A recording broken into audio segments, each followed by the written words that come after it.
थाना ने एक्शन लिया और एक आदमी को भेजा यहाँ पर। वो आकर के इनको बोले कि भाई इनका ज़मीन आप काहे इनका तोड़ दिए बाउंड्री, और हमारा बहुत नुकसान हुआ सर। देख लीजिए 3 तरफ से ऊंचा वहाँ से यहाँ तक बाउंड्री।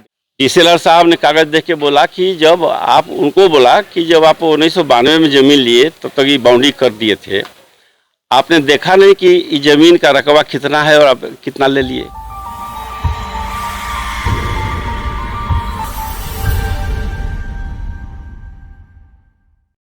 नमस्कार, मैं हूं आदम परवेज़। इस समय हम हैं सौभाग्य शर्मा पथ, रूपसपुर बेली रोड में, और हमारे साथ हैं जयप्रकाश पांडे जी। जयप्रकाश पांडे जी का मामला है ज़मीनी विवाद। इनका मानना है कि इनकी ये ज़मीन है और इस ज़मीन पर किसी तरह का वाद विवाद चल रहा है, जो इस सभी वाद विवादों को पूरी तरह से निराधार करते हैं, और ये थाना को भी एप्लीकेशन दिए हैं। इनसे हम बात करते हैं। सर नमस्कार, बताइए क्या पूरा मामला है? मामला यह है सर कि हम इसको 1988 में मैंने ज़मीन को रजिस्ट्री कराया था। एक सोसाइटी थी यहाँ, जितना यहाँ निर्माण हुआ है ना सब टोटल ज़मीन जो है वही आदर्श निर्माण गृह निर्माण समिति के द्वारा लिया गया था। वही रोड भी निकाला था वही अपना इसमें से, और उसी से हमने ज़मीन 1988 में लिया था। और 92 फरवरी में हमारा मोटेशन हो गया था, दाखिल खारिज, और तब से हमारा अभी तक।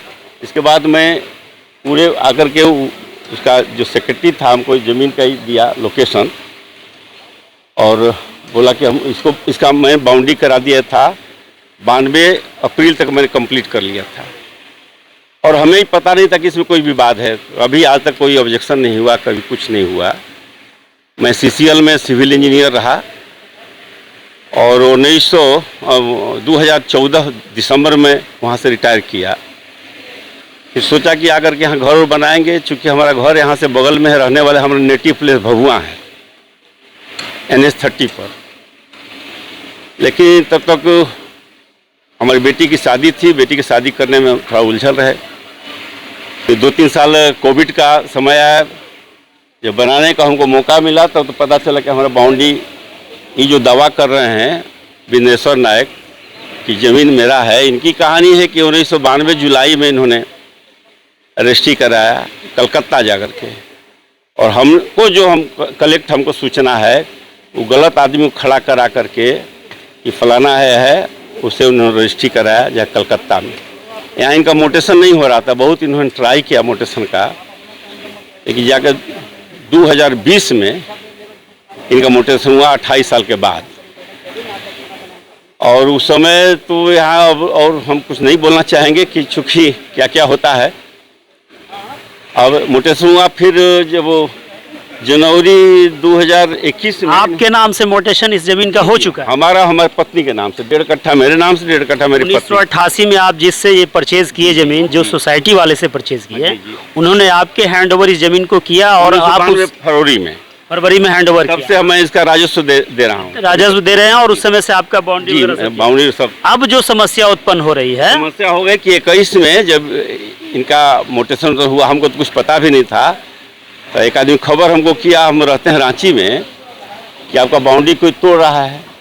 तो हम यहाँ आए, 4 जनवरी को आए यहाँ पर। हमको पता चला, हमको 3 जनवरी। दूसरे पक्ष के जो लोग हैं वो क्या दावा कर रहे हैं?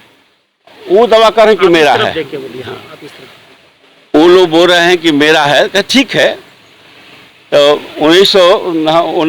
2021 में उन्होंने बाउंड्री को तोड़ दिया। हम आए 4 तारीख को, तो तोड़ रहा था लोग आकर के। मैंने मना किया, मैं थाना गया, रूपसपुर थाना में।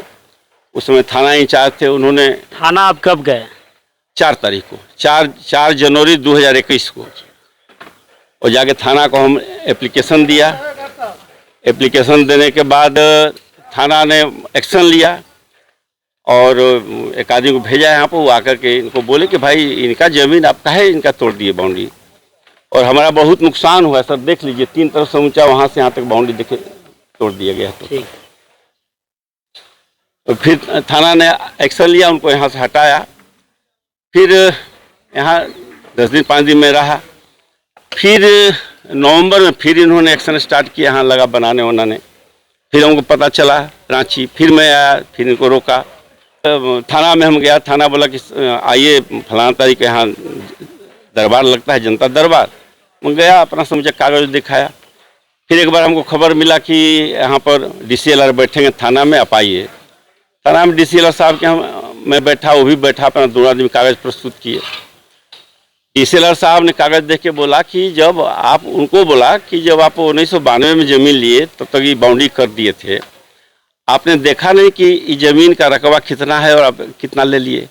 उसी लोगों से ज़मीन का रकबा इनका दाखिल खारिज हुआ इनमें, तो 8.5 डिसमिल आपका ज़मीन 8 डिसमिल बचता है, तो फिर 17 डिसमिल का आपने कैसे रकबा ले लिया अपने में, तो गलत है। दूसरी बात कि इसमें देखिएगा सर, देखने से आप लोगों को ये जो अपना चौहदी दिए हैं, टोटल चौहदी गलत है, एक दूसरे से मैच ही नहीं खाता है। चौहदी बहुत इंपॉर्टेंट होता है ज़मीन का, वो भी इनका मैच नहीं खाता। खैर जो भी हुआ, वहाँ ही हुआ कि भाई आप लोग न्यायालय जाइए।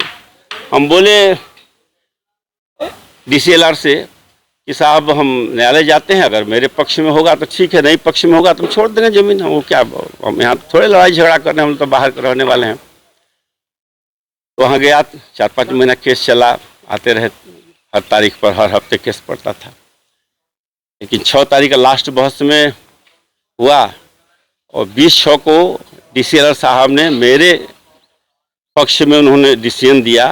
मैं तो 6 तारीख को भी नहीं था यहाँ पर, तो हमारे वकील ही वहाँ बहस कर रहे थे, क्योंकि हमारी पत्नी का तबीयत खराब हो गया, तो मैं चला गया रांची और मेरे पक्ष में हो गया। मैं जब हमको पता चला कि आपके पक्ष में हुआ, तो मैं आकर के अभी हाल में आया हूँ, जाकर सर्टिफाइड कॉपी मैंने निकाला और निकाल करके देखा तो मेरे पक्ष में था। जब DCLR साहब आपको आपके पक्ष में दे दिए तो फिर दिक्कत कहाँ आ रही है? अब दिक्कत है कि वो अपना दौड़ रहे हैं।